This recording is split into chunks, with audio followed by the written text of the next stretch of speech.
my friends. It's your tour guide to the sci-fi side, me, Preston E. And today we're going to have a look at Mystery Science Theater Volume 22, the Sandy Frank Collection. We got 2 movies from Sandy Frank. We got some Ed Wood in the collection too. And we got The Brute Man. It's gonna be awesome. So without further delay, I say, on to the movie.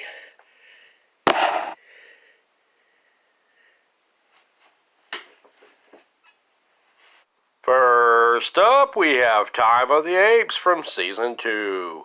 Before that, though, we get the occasionally educational, sometimes dangerous, always entertaining Invention Exchange. Joe and the bots invent the cellulite phone. This is supposed to remind people how they will blow up if they blow up their debit cards getting takeout. Why didn't I know this invention 10 or 15 years ago? Dr. Forster and TV's Frank gives us Miracle Baby Growth Formula. Never has they grow up so fast been more truthful. Now, on to the movie. Time of the Apes, produced by the famous or is that infamous Sandy Frank, shows us a young boy and his sister at their uncle's laboratory where a flash-frozen experiment is being conducted. A huge earthquake hits, and the 2 siblings and their uncle's assistant Catherine take shelter in the experimental pods. A big chunk of building hits a control and freezes the trio. When they awaken, they find themselves in a world taken over by walking and talking apes. And these apes have evolved from flinging poopy for weaponry. This movie also gives us Johnny's famous, or is that infamous, line. Johnny, don't go. It's too dangerous. I don't care. Come. We also get a friendly little ape kid known as Pepe, who looks more like an offspring of Woodsy the Owl.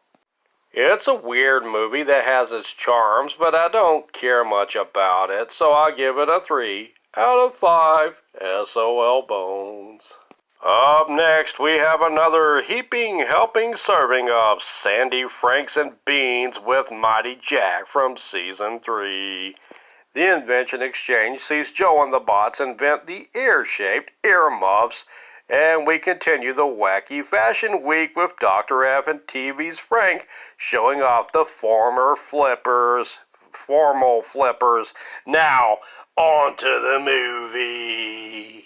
Mighty Jack is a story about a high-tech crime-fighting team called Mighty Jack, whose mission is to stop a crime group called Q, short for Qbert, I guess.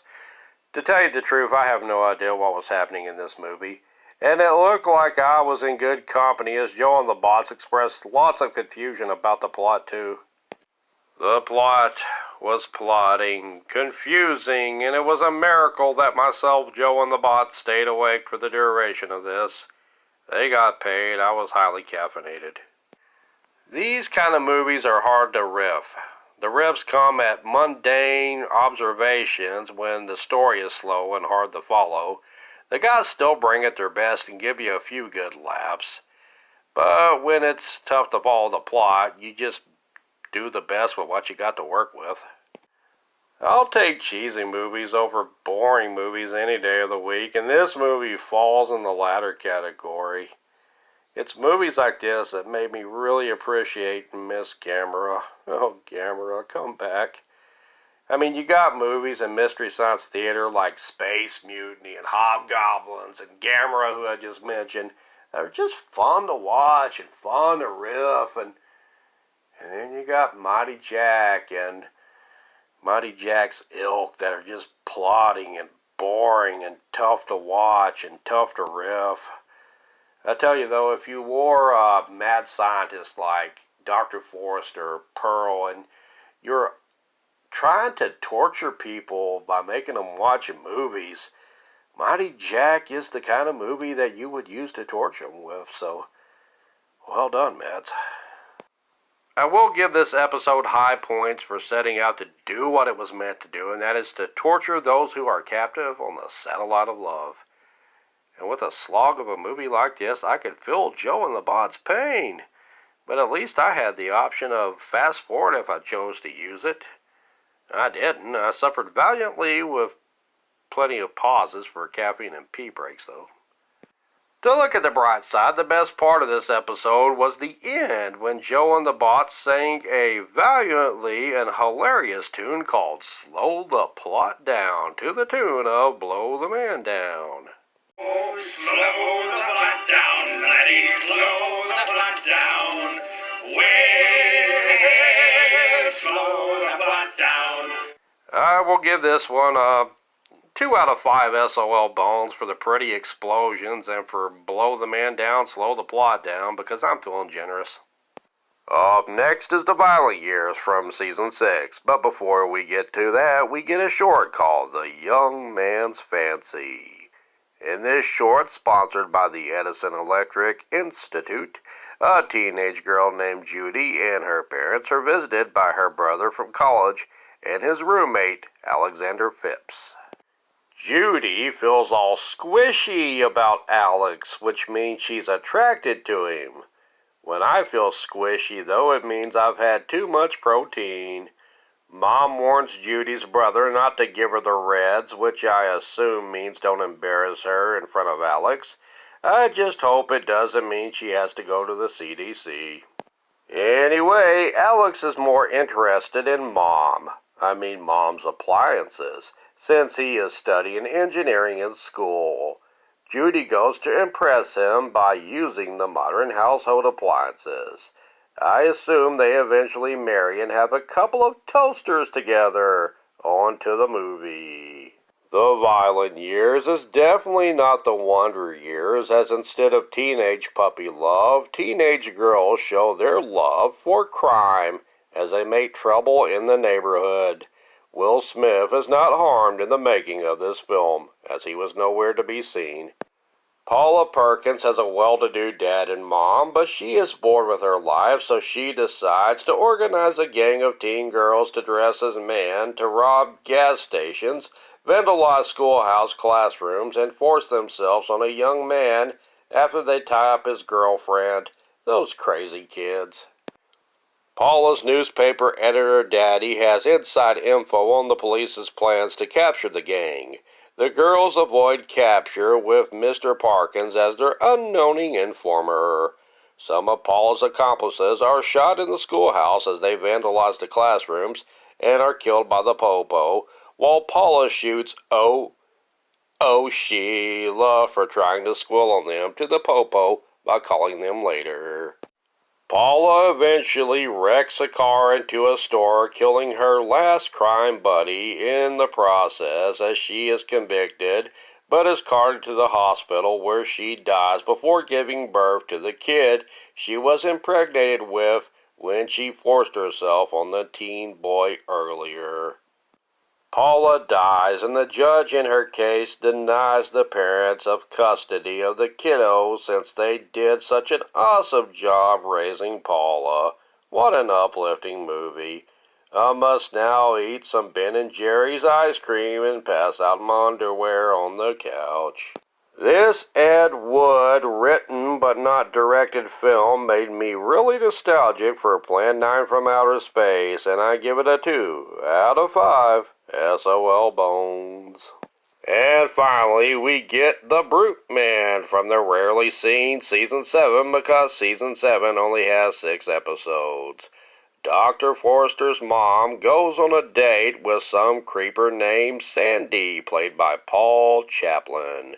Before the movie, we get a short called The Chicken of Tomorrow, which is the last short we'll have until Season 9.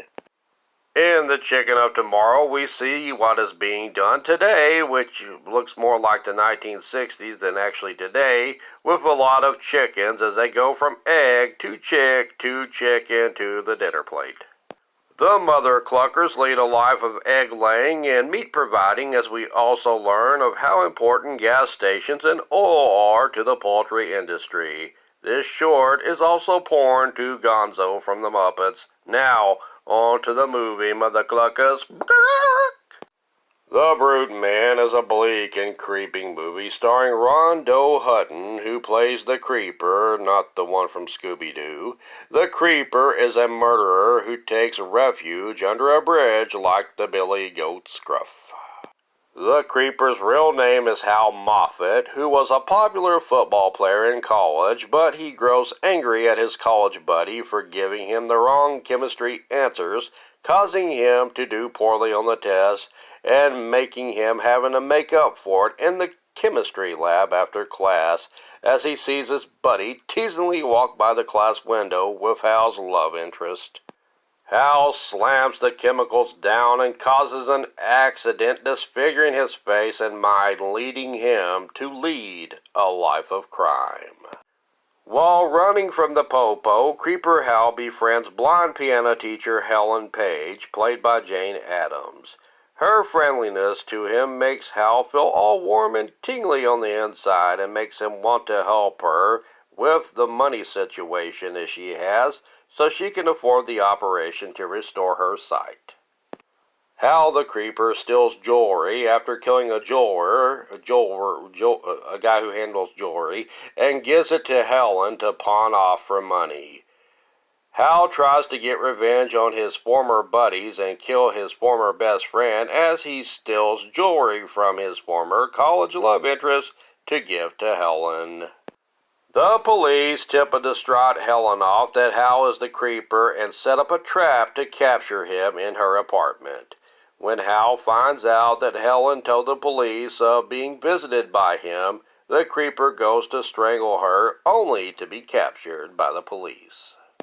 The police informed a saddened Helen that Hal was dangerous even though he was friendly to her, and the police offer her the money needed to give her the eye surgery, so jeepers creepers, she gets a good set of peepers.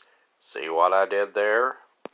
The extras on this DVD shows the making of the Creeper, the making of MST3K from a Sci-Fi Era 1997 special, and an extra from Mary Jo Pehl, who played Pearl Forrester, talking about her regrets of choosing to riff this movie.